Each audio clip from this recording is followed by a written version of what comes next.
പഠിച്ചിട്ടുണ്ടായിരുന്നു. അപ്പം ത്രികോണം എന്താണെന്ന് എല്ലാവർക്കും അറിയാമോ? അറിയില്ല, സുമേരമാണ്. Very good. ഇതൊരു ക്ലാസ് കൊടുക്കുക. 3 വശങ്ങളും 3 കോണുകളുള്ള രൂപമാണ് ത്രികോണം.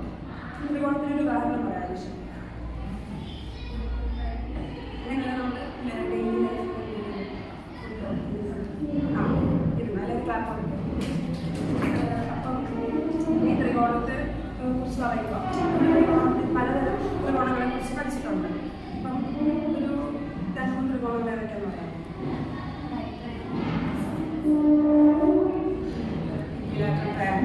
Very good. എല്ലാവരും ക്ലാസ് കൊടുക്കുക. നമ്മൾ ഒരു ട്രയൽ പഠിച്ചിട്ടുണ്ട്. തുല്യ ത്രികോണം, ത്രികോണം, റൈറ്റ് ആംഗിൾ ട്രയൽ പഠിച്ചിട്ടുണ്ട്. പിന്നെ സമവാക്യം, ഐസോസെൽസ് പുണ്യം പറയാം. നമ്മുടെ ട്രയാങ്കിളുകൾ എന്താണ്? Very good. എല്ലാവരും ക്ലാസ് കൊടുക്കുക. 3 വശങ്ങളും 3 കോണുകളും ഈക്വൽ ആയിരിക്കും. അപ്പം സമവാക്യത്തിനോട് ഐസോസെൽസ് 2 സൈഡ് ഈക്വൽ ആയിരിക്കും. 2 സൈഡ് ഈക്വൽ ആയിരിക്കും. അതിന് ഓപ്പോസിറ്റുള്ള ആംഗിളും ഈക്വൽ ആയിരിക്കും. പിന്നെ റൈറ്റ് ട്രയാങ്കിൾ എന്താണ്? എല്ലാവരും ആദ്യം ഒരു ട്രയാങ്കിൾ കൊടുക്കും.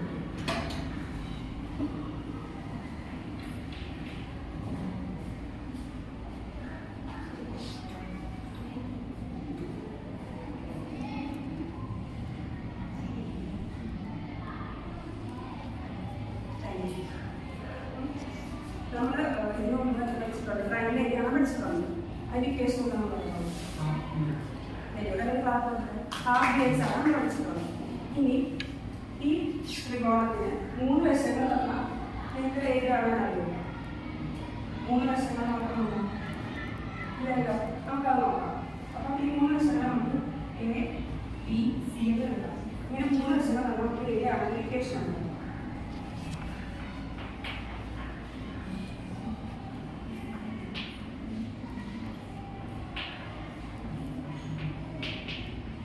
ഇതാണ് ആ ഇക്വേഷൻ. ഈ ഇക്വേഷൻ നമ്മുടെ ഹെറോൺസ് ഫോർമുല അല്ലെങ്കിൽ ഹെറോൺസ് ഇക്വാലിറ്റി പറയുന്നത്.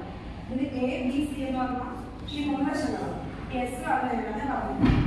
എസ് എന്ന് പറഞ്ഞാൽ A plus B plus C by 2 S ആണ്.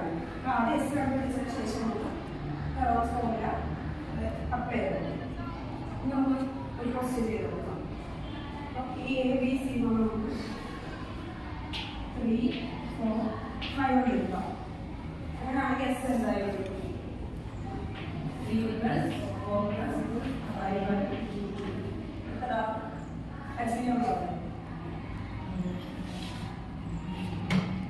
0.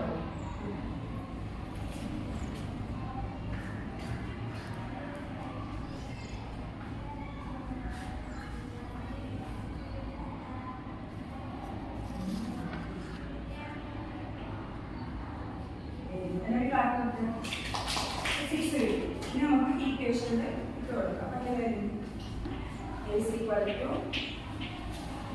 root of 6 into 6 5 is 3 into 6 minus 4 into 6 minus 5. ഇതെല്ലാം ചെയ്യുമോ?